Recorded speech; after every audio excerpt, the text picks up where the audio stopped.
Hi viewers, welcome back to South Tube. நாம இன்னைக்கு ஸ்ரீ ஆஷாபுரா மாதாஜி கோயிலை தான் பார்க்க போறோம். இந்த கோயில் எக்ஸாக்ட்டா எங்க அமைஞ்சிருக்குன்னு பாத்தீங்கன்னா பெங்களூர் பன்னர்கட்டா பகுதியில காக்லிபுரா மெயின் ரோட்ல தான் அமைஞ்சிருக்கு.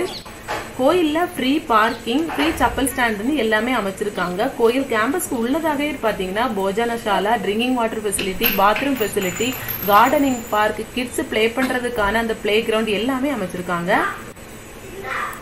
இந்த கோயிலுக்கு டே டைம்ல நம்ம வரதுக்கு பதிலா நைட் டைம்ல வந்தா ரொம்பவே க்ளோ ஆகும் அப்படின்னே சொல்லலாம். ஏன்னா பெயிண்டிங்ஸ் ஒர்க் வந்து அவ்வளோ அழகா பண்ணியிருந்தாங்க. நாங்க போன நேரத்துல வேலைப்பாடுகள் வந்து பண்ணிட்டு இருந்தாங்க.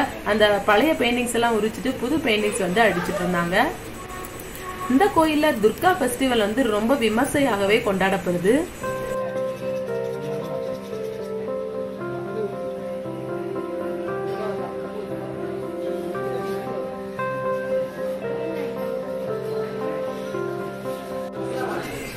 மண்டபத்துக்குள்ளன்னு பாத்தீங்கன்னா விநாயகருக்குன்னு தனி சன்னதியும், ஆஷாபுரா மாதாஜி துர்கையம்மனோட ஒரு அம்சம்னே சொல்லலாம். அவங்களுக்குன்னு தனி சன்னதி வந்து எழுப்பப்பட்டிருக்குது.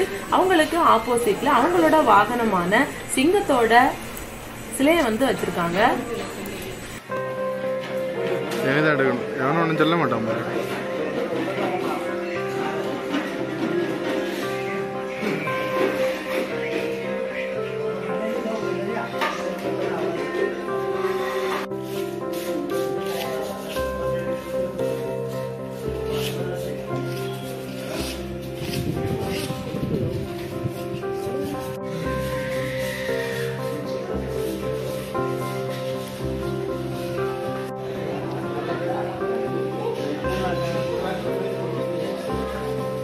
நார்த் சைடு இந்த ராஜஸ்தான் பகுதியில் இருக்கக்கூடியவங்க அவங்களால அமைக்கப்பட்ட கோயில் தான் இந்த ஜெயின் கோயில்.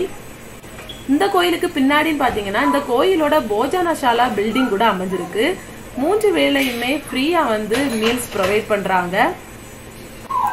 கோவிலுக்கு அப்புறம் கண்டினியூவா நடக்குதா அப்படிங்கறது வந்து கரெக்டா தெரியல. உங்களுக்கு தெரிஞ்சுன்னா கண்டிப்பா அதை பத்தின இன்ஃபர்மேஷன்ல கமெண்ட்ல தெரிவிங்க.